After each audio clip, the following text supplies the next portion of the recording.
Hello friends, good morning. Welcome to our channel Target with Lalan Sharma. Today we will discuss about numericals and concept of motional EMF. आइए देखते हैं आज का पहला सवाल.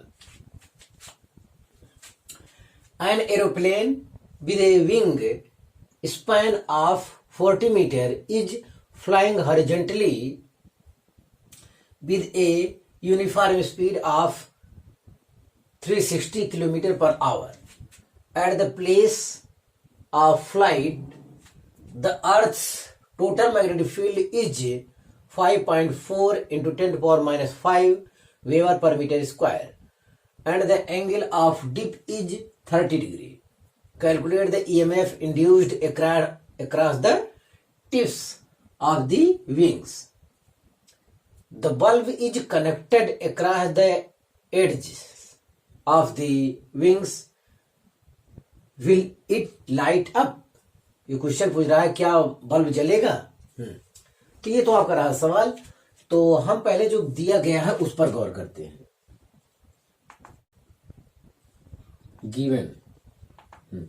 Given में क्या है, L इज इक्वल टू दिया है 40 मीटर. ये बोर्ड लेवल का सवाल है, बोर्ड में ही ज्यादातर आता है इस टाइप का सवाल, तो बोर्ड वाले लड़के विशेष ध्यान दें. और V इक्वल टू दिया है 360 किलोमीटर पर आवर दिया है. किलोमीटर पर आवर दिया है तो इसे बदल लेना चाहिए. 360 और 1 किलोमीटर बराबर 1000 मीटर अपान 60 गुणे 60 सेकेंड हो गया ये.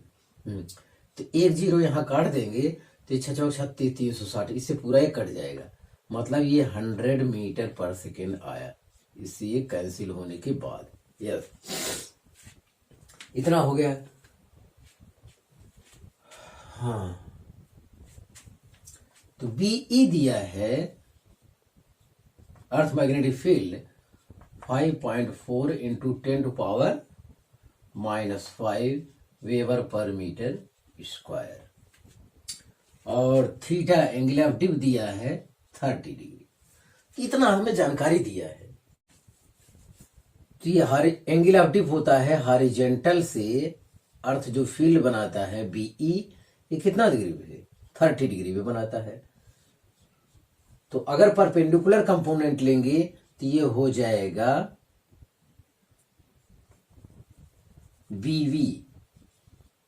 BV बराबर हो जाएगा BE साइन 30. BE बराबर हो जाएगा BE साइन 30. यस. तो आपका भी एरोप्लेन यूं मोशन कर रहा है. ये रहा आपका एरोप्लेन.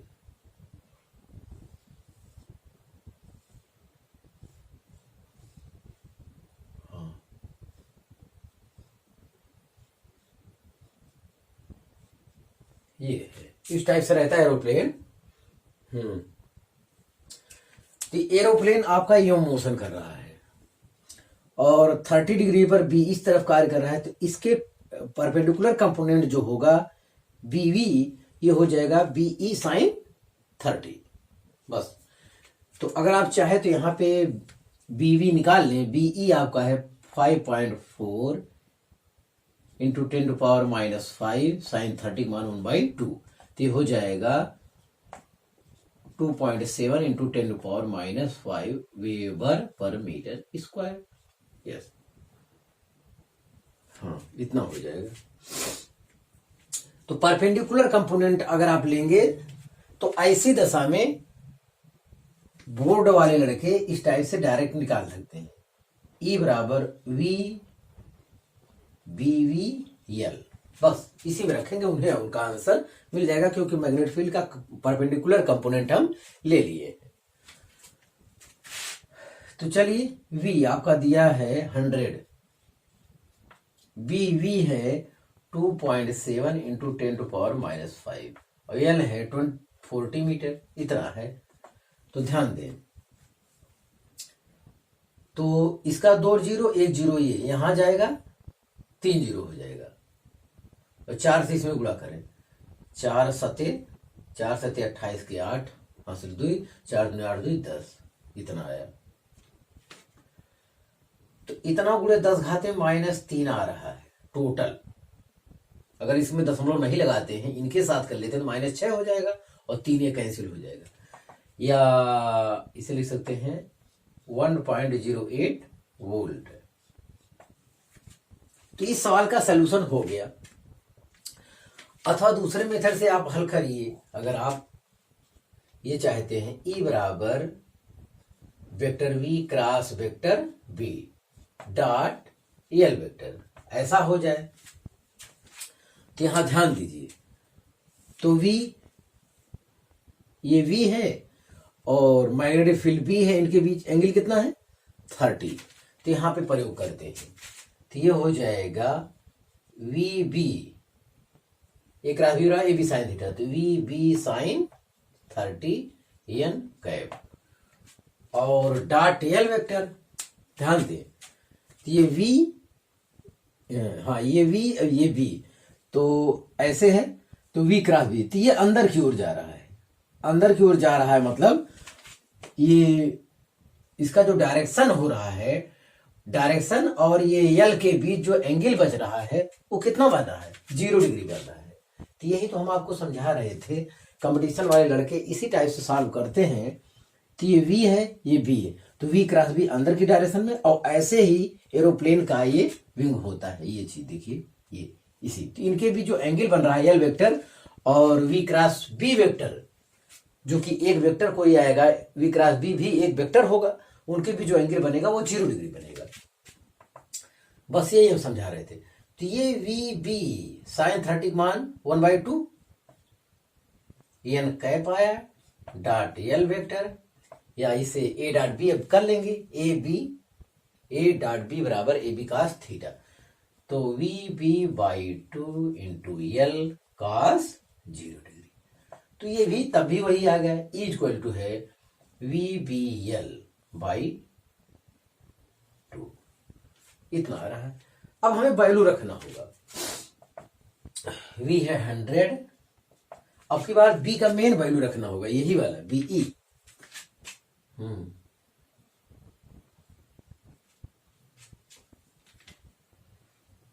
तो BE आपका रखना होगा 5.4, 5.4 into 10⁻⁻5 into L 40 metre upon 2।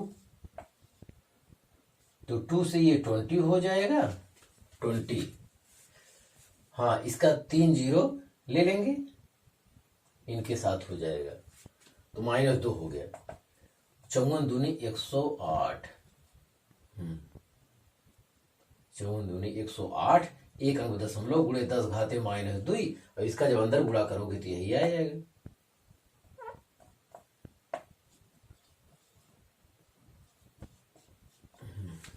तो ये रहा कॉन्सेप्ट।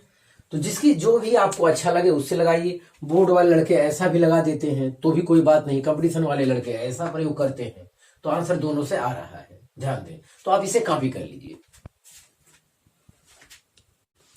हाँ फ्रेंड्स, दूसरा सवाल देखा जाए। दूसरा सवाल देखने से पहले सवाल में थोड़ा सा एक चीज छूट गया है, उसे देख लिया जाए। वो कह रहा है विंग में उनके पंखों के बीच अगर बल्ब लगा दिया जाए, उनके पंखों के बीच जो इस टाइप से बना है, उनके पंखों के बीच अगर क्या लगा दिया जाए, बल्ब लगा दिया जाए, तो क्या वो बल्ब जलेगा, ऐसा वो कह रहा है सवाल में। हाँ, क्या वो बल्ब जलेगा? तो आप कहेंगे बल्ब नहीं जलेगा। क्यों नहीं जलेगा? जलेगा इसलिए नहीं कि मान लेते हैं उसके पंख के बीच आप एक क्लोज सर्किट में बल्ब लगा दिए। अब ये जहाज जो है, एरोप्लेन आपका, एरोप्लेन V वेलोसिटी से ऐसे जा रहा है, इससे होके 5 मान लेते हैं, जितना भी मान लेते 5 इलेक्ट्रिक मैग्नेटिक फील्ड लाइन गुजर रही हैं, तो 5 ही हमेशा गुजरेंगी, जहां जहां जाएगा वहां 5 गुजरेंगे। मतलब चेंज इन फ्लक्स क्या आएगा? चेंज इन फ्लक्स 0 आएगा, इसीलिए ये बल्ब नहीं जलेगा।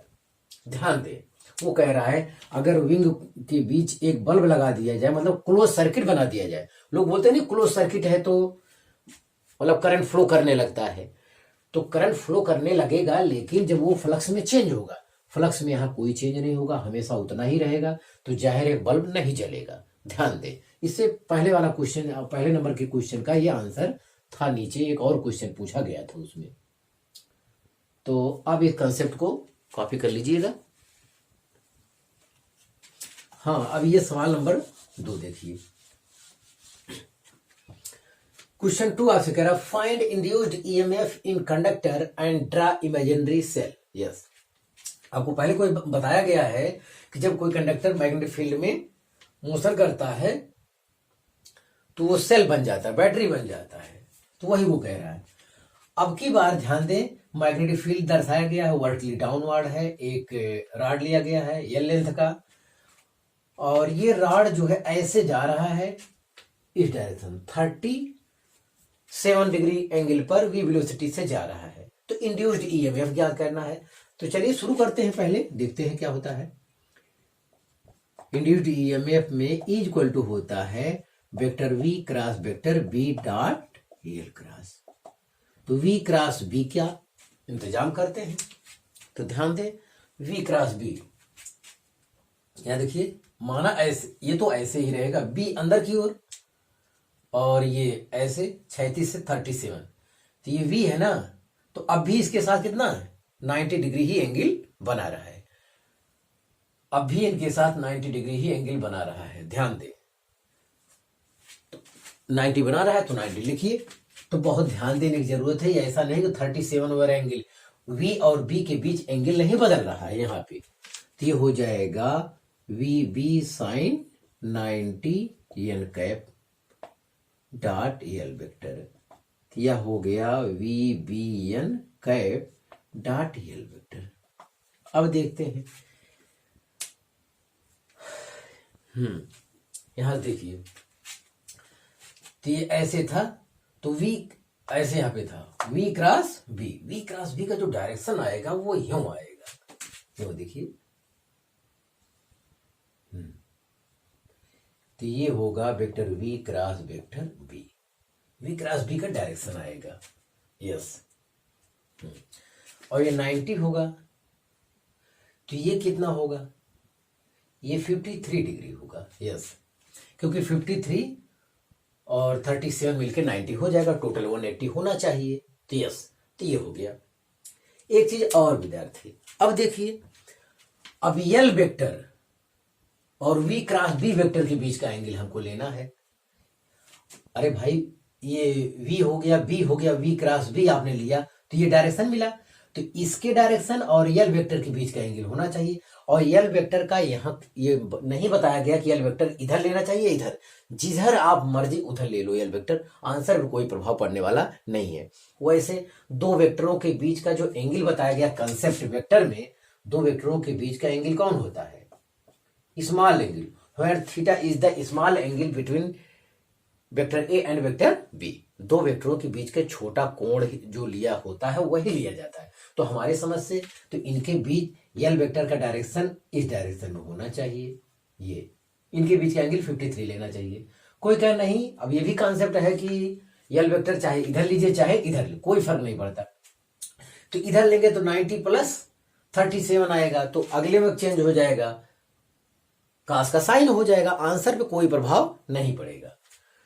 हाँ, तो वी क्रॉस बी वेक्टर, अब यहां इनके बीच एंगल कितना है 53। तो चलिए रखते हैं,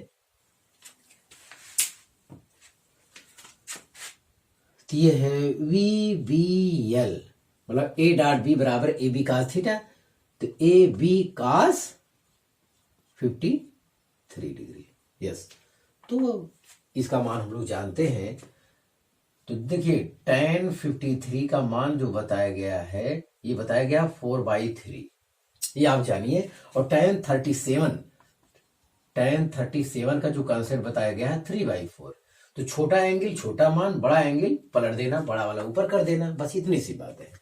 हाँ, ध्यान दें, तो यहां जब हम ये फिगर बनाएंगे तो ये हो जाएगा 53, तो ये 4 हो जाएगा, ये 3, तो ये 5। और कास 53 बेस अपॉन हाइपोटेनियस, 3/5 हो जाएगा। तो ये हो जाएगा 3/5 वी बी एल। ई बराबर, तो ये आपका रहा आंसर इंड्यूस्ड ईएमएफ का। हाँ, अब जो है यहाँ पे वो इमेजिनरी सेल बनाना है हमको, इसे हम P मान लेते हैं, इसे Q मान लेते हैं, देखते हैं क्या होता है। तो V क्रॉस B देखना है हमको। V क्रॉस B जिधर रहेगा तो ये हो गया V और B, तो V क्रॉस B मतलब ये वाला इधर आपका जो झुकाव आ रहा है वो यूं आ रहा है, ये देखिए यूं, हाँ यूं देखिए V क्रॉस B, तो इधर की ओर ज्यादा झुकाव है, तो मतलब P वाला पॉजिटिव होगा और Q वाला निगेटिव। तो जो आपको इस टाइप से व्यवहार करेगा, ये इस टाइप से रहेगा, ये प्लस ये माइनस, ये रहा आपका इमेजिनरी सेल, और E बराबर यहां हो जाएगा 3/5 VBL। तो आप इसे कॉपी कर लीजिए। हाँ फ्रेंड्स, तीसरा क्वेश्चन देखा जाए। तीसरा क्वेश्चन हमसे कह रहा है find induced EMF in conductor and draw imaginary cell. तो फिर वही बात है, तो यहां पे देखें, तो शुरू करते हैं। E इक्वल टू जो मेन फार्मूला है vector V cross vector B dot L vector, यहां से शुरू करते हैं। तो V क्रॉस B के बीच एंगल देखते हैं। देखिए अब की बार B वर्टिकली अपवर्ड है, इस टाइप से है, और ये इस टाइप से है। आप देखिए एंगल कितना है, 90 डिग्री अभी हो रहा है। तो V क्रॉस B के बीच यहां एंगल बदल नहीं रहा है, ध्यान दें, देखिए एंगल V क्रॉस B देखिए, हाँ तो एंगल नहीं बदल रहा है, तो 90 अभी हो रहा है, 90 लिखिए। तो ये हो जाएगा VB sin 90 n cap dot L vector, yes. तो ये हो जाएगा VBN cap dot L vector. हाँ, V क्रॉस B पड़ेगा किधर, तो ये हो गया इस टाइप से, यस। V ऊपर की ओर, ये VE, तो ये हो जाएगा V क्रॉस B, यस। देखिए V क्रॉस B यूं लेंगे तो थंब हमारा इधर कार्य करता है, इसके परपेंडिकुलर, तो ये यूं डायरेक्शन में हमारा होगा V क्रॉस वेक्टर B, इस डायरेक्शन में होगा, यस। तो V क्रॉस B और L वेक्टर हमको इनके बीच का एंगल ये वाला हमको लेना चाहिए, 90 तो हो ही गया है, तो ये कितना हो जाएगा 60। तो जो L वेक्टर और V क्रॉस B वेक्टर के बीच जो एंगल होगा वो 60 डिग्री होगा, तो L वेक्टर आपको इस डायरेक्शन में ले लेना चाहिए, L वेक्टर आपको इस डायरेक्शन लेना चाहिए, छोटे एंगल वाला। और अगर आप उधर लेते हो तो 90 + 30 हो जाएगा, तब भी आंसर वही आएगा, यस। तो A डॉट B बराबर AB cos थीटा, तो VBL cos 60, तो हो जाएगा VBL cos 60 मानो 1/2, मतलब E इक्वल टू आया 1/2 VBL। अब इमेजिनरी सेल बनाने की बात है, तो इमेजिनरी सेल आप देख लीजिए, तो ये P है, ये Q है, ये कौन पॉजिटिव होगा, तो V क्रॉस B से हमको देखना है।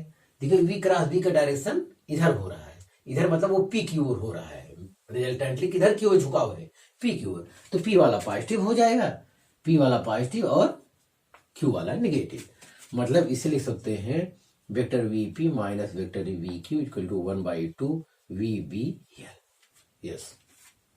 तो आप इसे कॉपी कर लीजिए। हाँ फ्रेंड्स, चौथा सवाल देखा जाए। चौथा सवाल हमसे कह रहा है find induced EMF in conductor and draw imaginary cell. तो क्वेश्चन वही है, केवल फिगर बदला है। देखें अब कि ये सेमी सर्कुलर वायर है, ये देखें तो इस टाइप का फिगर है, ये V वेलोसिटी से जा रहा है, मैग्नेटिक फील्ड वर्टिकली डाउनवर्ड है, तो VB के बीच यहाँ एंगल 90 डिग्री बन रहा है। तो चलिए शुरू करते हैं। E इक्वल टू होता है vector V cross vector B dot L vector, तो आप V और B में क्रॉस करने पर 90 मिल रहा है, तो VB साइन 90 n कैप, इतना लिखिए डॉट L वेक्टर, तो ये हो गया VBN cap dot L vector. अब यल वेक्टर क्या चीज है ये आपको ध्यान देना है यहां पे। तो v क्रॉस b, यस, तो b ऐसे है और v ऐसे है, तो v क्रॉस b करने पे ये v क्रॉस b का डायरेक्शन तो इधर आ रहा है, v क्रॉस b का डायरेक्शन इधर आ रहा है। अब यल वेक्टर आप किसे मानते हैं? जो यल वेक्टर होता है, यल वेक्टर वो डिस्प्लेसमेंट है। क्या है? डिस्प्लेसमेंट। बार बार कहा जा रहा है कि यल क्या होगा? डिस्प्लेसमेंट होगा। तो ये अब इसका मतलब ये नहीं कि पाई आर वगैरह लिख देंगे यल के स्थान पे, तो गलत हो जाएगा। डिस्प्लेसमेंट मतलब shortest distance between P and Q, तो शॉर्टेस्ट डिस्टेंस डायमीटर के बराबर होता है, मतलब 2r होगा यहाँ पे। यस, तो 2r प्रयोग किया जाए। और रही बात यल वेक्टर वी वेक्टर की, तो इनके बीच एंगल कितना है? 0। देखिए यहाँ पे जो आपको मिल रहा है ये vector v cross vector v मिल रहा है, और यल वेक्टर आप इधर मान लीजिए, इधर मान लीजिए यल वेक्टर का डायरेक्शन, तो इनके बीच एंगल कितना हो जाएगा? 0। ध्यान दें, तो दो वेक्टरों के बीच का स्मॉल एंगल लेने के लिए बार बार मैं कह रहा हूं। हाँ, तो ये हो जाएगा वी बी यल कॉस 0, तो ये आएगा वी बी यल। ध्यान दें, यल तो सवाल का हिस्सा नहीं है, यल को हटाना होगा। वी बी यल के स्थान पे 2r लिखना होगा, डिस्प्लेसमेंट लेंथ, ये 2r। तो ये आपका रहा आंसर। ये तो आंसर रहा। आप इसे इमेजिनरी सेल के रूप में कैसे दिखाएंगे? तो ये पी क्यू ना बना के आप सीधा बनाइए वायर पी और क्यू। यस, तो v क्रॉस b, v और b का डायरेक्शन जिधर ये थंब कार्य करेगा वही आपका पॉजिटिव हो जाएगा, तो ये पॉजिटिव हो जाएगा, ये प्लस ये माइनस, p वाला पॉजिटिव क्यू वाला नेगेटिव। तो ये रहा आपका इमेजिनरी सेल। तो आप इसे कॉपी कर लीजिए। हाँ फ्रेंड्स, पांचवा सवाल देखा जाए। पांचवा सवाल हमसे कह रहा है फाइंड नेट इंड्यूस्ड ईएमएफ। दूसरा क्वेश्चन पूछ रहा है VP minus V R, VQ minus V S, VP minus VQ. तो ये सब क्वेश्चन पूछे गए हैं, और आपका ये है सर्कुलर, और इसका रेडियस स्मॉल आर है। यूनिफॉर्म मैग्नेटिक फील्ड बी में इसके परपेंडिकुलर वी वेलोसिटी से ये राइट हैंड साइड में जा रहा है। यस, इतनी जानकारी है आपके पास। तो इसमें जो क्वेश्चन पूछा गया है वो आप देखिए, मैग्नेटिक फील्ड का डायरेक्शन वर्टिकली डाउनवर्ड है। यस, तो पहला क्वेश्चन कह रहा है नेट इंड्यूस्ड ईएमएफ, तो E net equal to 0 because L vector equal to 0। तो ये पूरा सर्किल जो है आगे बढ़ रहा है, तो इसका डिस्प्लेसमेंट वेक्टर क्या आएगा? 0। इस हिसाब से नेट ईएमएफ 0 हो गया। और अथवा ये दूसरा कारण भी देते हैं, जब ये पूरा सिस्टम ऐसे आगे बढ़ेगा तो इसके फ्लक्स में कोई चेंज नहीं होगा। नो चेंज इन फ्लक्स, इसके फ्लक्स में कोई चेंज नहीं होगा। इससे पहले अभी एरोप्लेन वाला हम बता रहे थे, अगर उसके चारों तरफ क्या हो क्लोज लूप बना के बल्ब भी जोड़ दिया जाए उसके विंग में, पंखे में, तो ऐसे केस में भी फ्लक्स में कोई चेंज न होने की वजह से बल्ब नहीं जलेगा। ये हम कॉन्सेप्ट बताए, तो सेम वही केस यहां भी हो रहा है। यस, तो उस कारण से भी फ्लक्स में कोई चेंज नहीं होता है, तो नेट ईएमएफ 0 होगा। यस, तो पहला जवाब तो आपका ये रहा। और दूसरा जवाब देखिए, दूसरा क्या कह रहा है? VP minus V R, VP minus V R. तो ये अगर इतना सिस्टम लेके हम आधा आगे बढ़ते हैं तो हमारा यल वेक्टर वी वेक्टर की परपेंडिकुलर होगा। यहां पे E इक्वल टू 0 होगा because L vector parallel V vector. हाँ, तो दूसरे का जवाब ये है कि इसका यल वेक्टर जो है V vector, L vector displacement length लेना होता है, डिस्प्लेसमेंट लेंथ यही पी आर आएगा, डिस्प्लेसमेंट लेंथ आपका ये आएगा पी आर। यस, ये यल वेक्टर और वी वेक्टर दोनों क्या हो जाएंगे? पैरेलल होने की वजह से आपको कंसेप्ट इससे पहले वाले वीडियो में बताया गया होगा कि वहां 0 होता है। चलिए तीसरे पर गौर करते हैं। तीसरा सोल्यूशन क्या पूछता है हमसे? We Q minus V S, we Q ये वाला, we Q minus V S पूछ रहा है, तो ये तो ऐसे आगे बढ़ेगा, तो यहाँ तो परपेंडिकुलर वाला केस हो जाएगा, यहाँ तो परपेंडिकुलर वाला केस हो जाएगा। तो यहाँ पे देखें फिगर इसका, ये हो जाएगा क्यू, ये हो जाएगा यस, ये ऐसे परपेंडिकुलर आगे बढ़ रहा है। यहाँ पे क्या है, मैग्नेटिक फील्ड है, वर्टिकली डाउनवर्ड है, तो V B L are mutually perpendicular. ध्यान दें, तो सभी परपेंडिकुलर हैं, तो ऐसे केस में E इक्वल टू हो जाएगा वी बी एल, ये फार्मूला हो जाएगा। तो वी बी एल के स्थान पे क्या लिखना है, 2r, क्योंकि इसका रेडियस 2r दिया है, तो एल वेक्टर आपका पूरा यही सीधा वाला लिया जाएगा। यस,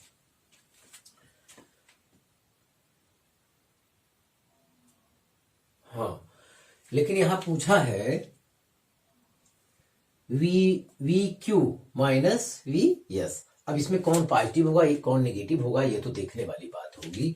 देखिए वी ऐसा है, बी नीचे की ओर, तो वी क्रॉस बी, मतलब क्यू वाला पॉजिटिव होगा, क्यू वाला क्या होगा, पॉजिटिव,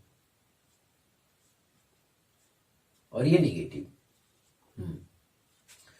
तो ये हो जाएगा V Q minus V S equal to, यही क्या लिख सकते हैं, V Q minus V S, positive आएगा। हाँ, तो ये तो तीसरा जवाब हो गया। चौथा जवाब देखना है,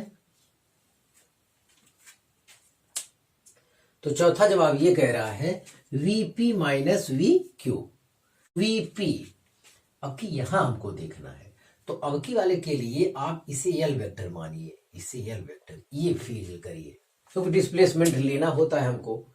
अब ये कितने, देखिए यस, आप ये फील करेंगे तो इस टाइप से ये 45 डिग्री हमको बनाता हुआ दिख रहा है, 45 डिग्री। यस, तो चलिए ई बराबर यहां फार्मूला लगाते हैं, ई इक्वल टू हो जाएगा vector B cross vector B dot L vector. तो वी क्रॉस बी, तो वी तो इधर है, क्रॉस बी अंदर, अभी उनके बीच एंगल 90 डिग्री है, तो V B sine 90 N cap dot L vector, तो V B N cap dot L vector. चलिए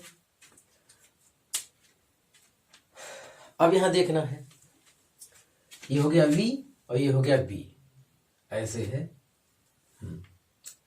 V क्रॉस B, तो ये V cross B, V cross B, तो ये ऊपर की ओर जा रहा है पॉजिटिव वाला। V क्रॉस B का जो डायरेक्शन होगा, हाँ V क्रॉस B, तो ये इसका परपेंडिकुलर V क्रॉस B का जो डायरेक्शन हो रहा है वो ऊपर की ओर मिल रहा है, vector V cross vector B।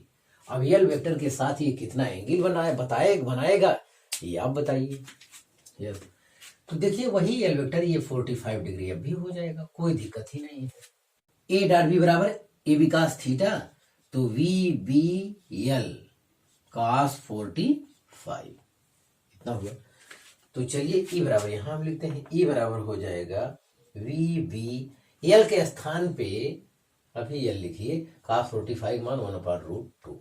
हाँ, एल भी आपको हटाना होगा, ध्यान दें, ये आर है तो ये भी कितना होगा आर, तो डायगोनल हो जाएगा r√2, ये वाला पोर्शन एल वेक्टर का मैग्नीट्यूड हो जाएगा r√2। तो वी बी एल के स्थान में लिखेंगे r√2 इंटू 1/√2, तो मिला जुलाई ये कैंसिल हो जाएगा, तो इक्वल टू आएगा वी बी आर। तो ये तो आया। हाँ, अब इसमें कौन सिरा पॉजिटिव होगा, कौन सिरा नेगेटिव होगा, तो इसका मेन डायरेक्शन जो हो रहा है क्यू सिरे की ओर हो रहा है, तो क्यू सिरा पॉजिटिव होगा, पी सिरा नेगेटिव, मतलब क्यू सिरा positive, V Q minus VP आएगा पॉजिटिव, तो वीपी माइनस क्या आएगा, VP minus V Q equal to आएगा negative V B R. Yes sir, हाँ, तो ये सवाल कंप्लीट हो गया, आप इसे कॉपी कर लीजिए। हाँ फ्रेंड्स, छठवां सवाल देखा जाए आज, तो छठवां सवाल में यह है कि एक दो राड है, ट्रेन की पटरी जैसा आप समझ लीजिए, और ये एक एक्सटर्नल रेजिस्टेंस से जुड़ा हुआ है, और इस पर एक अन्य स्लाइडिंग कंडक्टिंग राड है जिसका लेंथ L है, और उसका इंटरनल रेजिस्टेंस स्मॉल r है। ध्यान दें, इतनी जानकारी में, और जिस पर ये राड फिसल रहा है वो उसका फ्रिक्शन क्या है, 0 है। कोफिशिएंट ऑफ फ्रिक्शन 0 का मतलब फ्रिक्शनलेस है, वो फ्रिक्शनलेस है। तो चलिए देखते हैं, क्वेश्चन पूछा है पहला, find motional EMF and current in rod. दूसरा क्वेश्चन पूछा है, find force required to keep rod moving with constant v। तीसरा क्वेश्चन पूछा है, find power input and power output. तो इतना क्वेश्चन हमारे पास है। अब देखते हैं, एक एक सोल्यूशन करते हैं। तो आपको पहले बताया गया है कि आप हमेशा वीडियो को पॉज करके पहले स्वयं हल किया कीजिए, तब जाके सोल्यूशन देखा कीजिए। हाँ, तो फाइंड मोशनल ईएमएफ। तो मोशनल ईएमएफ इसमें कुछ करना नहीं, ई इक्वल टू हो जाएगा EVL। मोशनल ईएमएफ क्या हो गया, ये एल लेंथ है V और B नीचे, तो VBL आर म्यूचुअली परपेंडिकुलर। तो यहाँ तीनों क्या है, परपेंडिकुलर हैं, तो इसका इंड्यूस्ड ईएमएफ आपका यही आएगा। और पहले सवाल में इंड्यूस्ड ईएमएफ हो गया और करंट हो गया। तो मोशनल ईएमएफ और इंड्यूस्ड ईएमएफ दोनों एक ही बात है, उसमें आप परेशान ना होना। अब इंड्यूस्ड करंट पूछ रहा है, तो इंड्यूस्ड करंट के लिए आप देखिए, तो I इक्वल टू होता है E/R। तो R कितना है, तो R इंटरनल रेजिस्टेंस है, एक उसके साथ सीरीज में जुड़ा है एक्सटर्नल रेजिस्टेंस। तो सीरीज में सीधे नेट रेजिस्टेंस कितना होता है, R+R, सीधे जुड़ता है। तो यही आ गया। तो E के स्थान पे हम लोग लिखेंगे VBL/R+R। तो पहला क्वेश्चन का जवाब हो गया, पहला क्वेश्चन का जवाब हो गया। चलिए अब दूसरे पे आते हैं। दूसरा क्या कह रहा है, दूसरा कह रहा है, find force required to keep rod moving with constant velocity. तो ध्यान दें सवाल में, हाँ, तो एल वेक्टर चलिए यहां बना लेते हैं। अब ये V क्रॉस B, तो V क्रॉस B जब इसका करोगे, यहां देखिए इस टाइप से केस है V और B, तो V क्रॉस B करोगे तो ये ऊपर की ओर जा रहा है। ऊपर की ओर मतलब ये पॉजिटिव होगा, इस टाइप से सेल बनेगा, पॉजिटिव निगेटिव। तो करंट इधर जाएगा, और करंट जब इधर बहेगा, ऊपर की ओर वायर में बहेगा, करंट ऊपर की ओर बहेगा, तो आपको बताया गया है F इक्वल टू होता IBL। तो आप चाहें तो अलग से बना दें, ऊपर की ओर करंट बहेगा I, और ये मैग्नेटिक फील्ड में है, तो इस पर मैग्नेटिक फील्ड के डायरेक्शन में हम लोग फिंगर को रखते हैं और थंब को उस डायरेक्शन में रखते हैं जिधर क्या, जिधर करंट फ्लो करता है। तो पाम के पुश करने के डायरेक्शन में फोर्स कार्य करता है F, मैग्नेटिक फोर्स इधर कार्य करेगा। अब ये कांस्टेंट वेलोसिटी V से राइट हैंड साइड में जाया जाए, इधर अंदर की ओर फोर्स लगेगा। ले जाने के लिए आपको एक्सटर्नल फोर्स लगाना पड़ेगा, F एक्सटर्नल, उसके अपोजिट डायरेक्शन में लगाना पड़ेगा। हाँ, यस, तो अपोजिट डायरेक्शन में लगाना पड़ेगा, तो नेट फोर्स 0 हो जाएगा। नेट फोर्स 0 का ये मतलब नहीं होता है कि वो, नेट फोर्स 0 का मतलब ये होता है कि वो एक समान वेग से जा सकता है, एक समान वेग से जा सकता है, लेकिन उसमें परिवर्तन नहीं हो सकता। तो एक समान वेग से ले जाने के लिए नेट फोर्स 0 होना जरूरी है। तो इसी के बराबर एक्सटर्नल फोर्स आपको क्या करना पड़ेगा, लगाना पड़ेगा। एक्सटर्नल फोर्स लगाएंगे तो जितना जा रहा हो वैसे चला जाएगा, क्योंकि उस पर एक समान वेग से आप जाना भी क्या होता है, उसमें माना जाता है कि नेट फोर्स क्या है, 0 है। यस, तो यही हमको बताना था। तो एफ बी इक्वल टू जो होता है, एफ बी इक्वल टू होता है IBL। आई हम लोग निकाल चुके हैं, वो यहाँ पे पुट करते हैं, हमें हमारा आंसर मिल जाएगा। तो कितना एक्सटर्नल फोर्स लगा, find force required to keep rod moving with constant velocity V।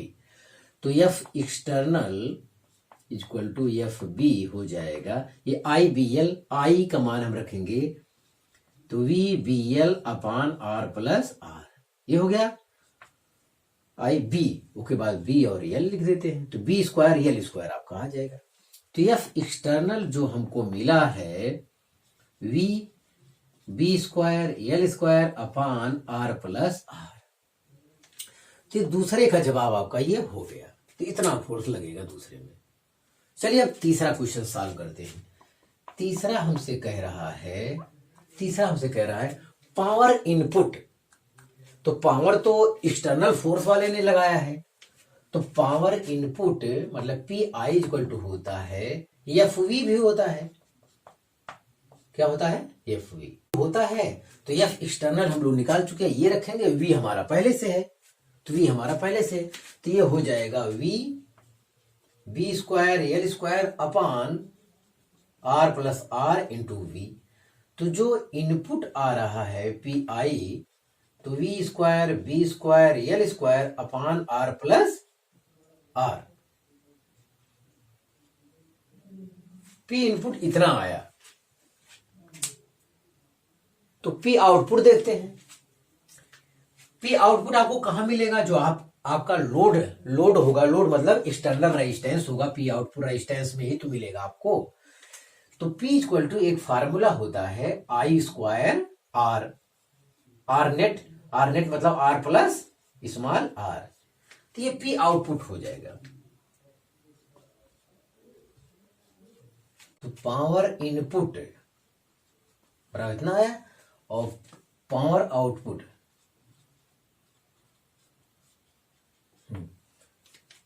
तो पावर आउटपुट आपका हो जाएगा आई स्क्वायर आर, जो लोड पर रेजिस्टेंस पे हमको मिलने वाला है, तो वही हमारा क्या होता है? आउटपुट होता है। तो चलिए आई स्क्वायर, तो आई का मान आपका आया है ये चीज, इसका स्क्वायर करना है और इनके साथ पूरा कर देना है। तो V square B square L square upon R plus R के होल स्क्वायर गुणे आर प्लस स्मॉल आर, इसका एक पावर कैंसिल हो जाएगा, बस वही हमारा आंसर हो जाएगा। तो पावर आउटपुट जो आपका आ रहा है V square B square L square upon R plus R, ये पावर आउटपुट आया। हाँ, तो आप तीसरा वाला क्वेश्चन भी आपका हो गया है, तो आप इसे कॉपी कर लीजिए।